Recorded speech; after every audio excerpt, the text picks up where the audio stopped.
어떤 종류의 통증들이 있는지 하나하나 이제 질환별로 정리를 해드리고 있는데 이제 팔꿈치까지 내려왔습니다. 오늘은 팔꿈치에서 나타나는 통증 중에 제일 첫 번째 테니스 엘보에 대한 얘기를 해드릴 거예요. 팔꿈치에서 아프다라고 했을 때 이 가장 많은 빈도가 아마 오늘 얘기를 드리는 걸 거고요. 여기 계시는 분도 아마 한두 번 정도는 좀 들어보셨을 거예요. 그래서 오늘은 테니스 엘보가 어떤 질환이고 왜 생기고 어떻게 치료하고 예방을 할 수 있는지에 대해서 간단하게 좀 정리를 해드릴 거예요. 자, 테니스 선수죠. 뭐 하고 있죠? 공이 날라오는 거를 이제 백핸드로 쳐서 넘기려고 하고 있어요. 자, 테니스 선수들이 이거를 자꾸 하다 보면은 어느 관절에 이제 문제가 생기냐면 이때 이 팔꿈치 바깥쪽에 문제가 잘 생겨요. 그래서 원래는 정확한 병명은 주관절 외측 상과염이라고 부르는데 테니스 치는 사람들이 잘 생기다 보니까 그냥 테니스 엘보 그런 식으로 이제 부르게 되죠. 요 팔꿈치에 붙어 있는 여기 요 자리에 이제 염증이 생겨 있는 거예요. 원래는 근섬유가 이렇게 건강하게 좀 정상적으로 있어야 되는데 자꾸 반복적으로 손목을 쓰다 보니까는 손목을 젖히는 종류의 근육들이 가서 붙어 있는 자리가 팔꿈치 바깥쪽이어서 이쪽 근섬유들이 이렇게 찢어지는 거를 우리가 테니스 엘보라고 부릅니다.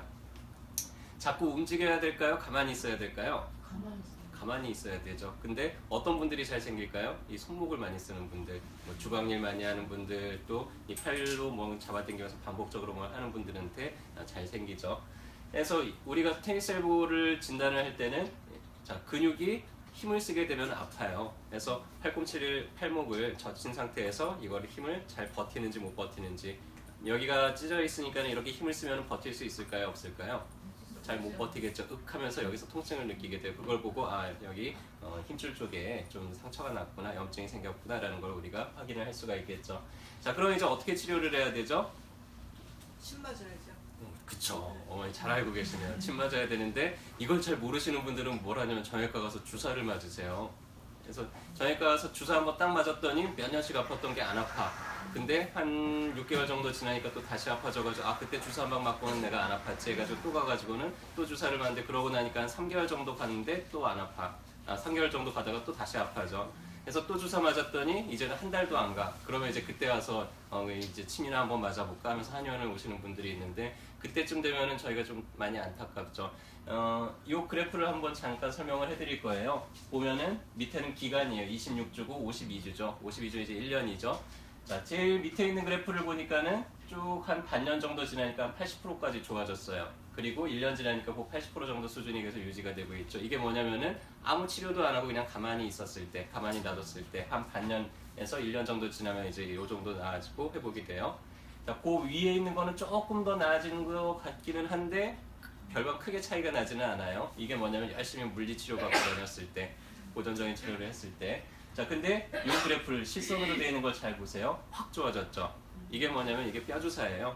정형외과 가지고는 스테로이드 주사를 맞은 건데, 근데 그 뒤에 보니까 어떻게 됐어요? 반년 지나니까는 더 나빠지죠. 그리고 1년 지나서 보니까는 치료를 안 받으니만 못한 결과가 돼버렸어요. 자, 왜 그러냐면은 공사를 하다 보면은 시끄럽고 막 소음이 들려요. 근데 공사하는 게 나쁜 건가요? 아니죠. 뭔가 문제가 생긴 거를 고친다는 거는 나쁜 건 아니지만 좀 불편하죠. 그런 것처럼 이제 우리 몸에서는 어딘가가 망가졌을 때 염증을 일으켜가지고 그거를 다시 공사해서 복구를 해요. 그래서 염증을 일으키다 보니까는 공사할 때 시끄러운 것처럼 아프기도 하고 붓기도 하고 이런 반응들이 나타난단 말이에요. 하지만 그게 나쁜 건 아니죠. 그래서 공사를 빨리 마무리가 돼서 끝나게 만들면은 그러면 불편한 건 사라질 텐데, 근데 뼈 주사라는 건 뭐냐면은 공사를 끝내주는 주사가 아니라 공사를 중단시키는 주사예요. 그래서 공사가 중단되니까 당장은 시끄럽지는 않아요.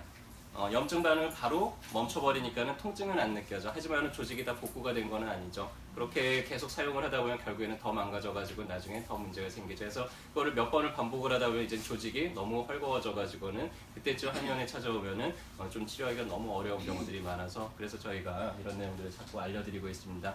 한의원에서 하는 치료는 정형외과에서 하는 치료랑은 조금 달라요. 어떤 식으로 치료하면 일단은 손을 많이 사용하니까 이 근육이 짧아졌잖아요. 그래서 여기를 너무 과도하게 당기니까 그 근육 짧아진 거를 우선은 침으로 좀 풀어주면은 좀 사용을 하더라도 덜 손상이 되겠죠. 그리고 봉독은 아까 얘기한 그런 뼈주사하고 전혀 원리가 다른데, 봉독은 오히려 공사를 더 활발하게 진행이 되도록 도와주는 요법이에요. 그래서 우리가 벌에 쏘이면 붓고 가렵고 하는 것처럼 일부러 염증 반응을 더 확 일으켜서 공사 기간을 더 짧게 만들죠. 대신에 공사가 활발해지니까 조금은 더 불편하겠죠. 그래서 좀 퉁퉁 붓거나 더 쑤시고 아프거나 뻐근하거나 이런 반응들이 나타날 수 있지만은 나중에 가서 보면은 훨씬 튼튼하게 이제 아물게 되니까는 더 좋은 방법이겠죠. 그래도 잘 안 된다 싶은, 너무 많이 헐거워졌다 싶은 경우에는 거기다가 직접 실을 꽂아주는 방법도 있어요. 왜 우리 성형외과 가면 이렇게 얼굴 리프팅 할 때 쓰는 실 있잖아요. 그거를 이렇게 헐거워진 부위에다가 심어주면은 직접 꼬매지 않더라도 그냥 끼워만 놓는 것만으로도 상당히 좀 버틸 수 있게 만들어주는 효과가 있고, 이 실은 한 2달에서 6개월 정도 지나면 녹아서 사라져요. 그동안 계속 자극을 주면서 상처가 아무는 속도를 빠르게 만들어주죠.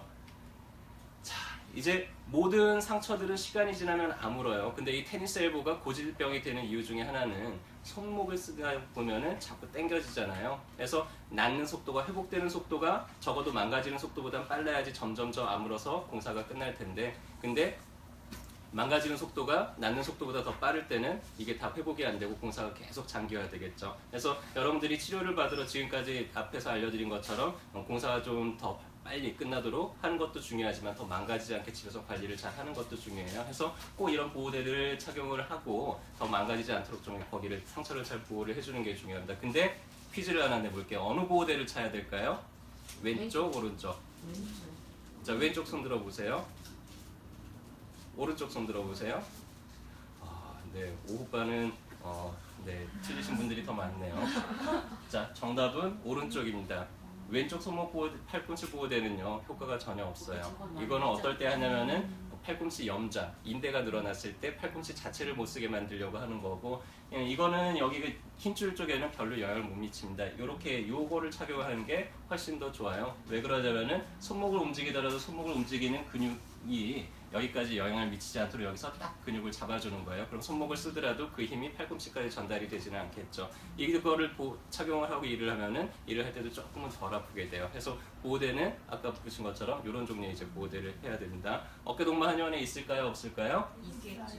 당연히 있죠. 저희는 치료에 도움이 되는 거라면은 뭐든지 다 하니까요. 자, 그래서 여기까지 들어보시니까는 이제 팔꿈치가 아프다. 그러면 이제 어디 가시면 될 것 같아요?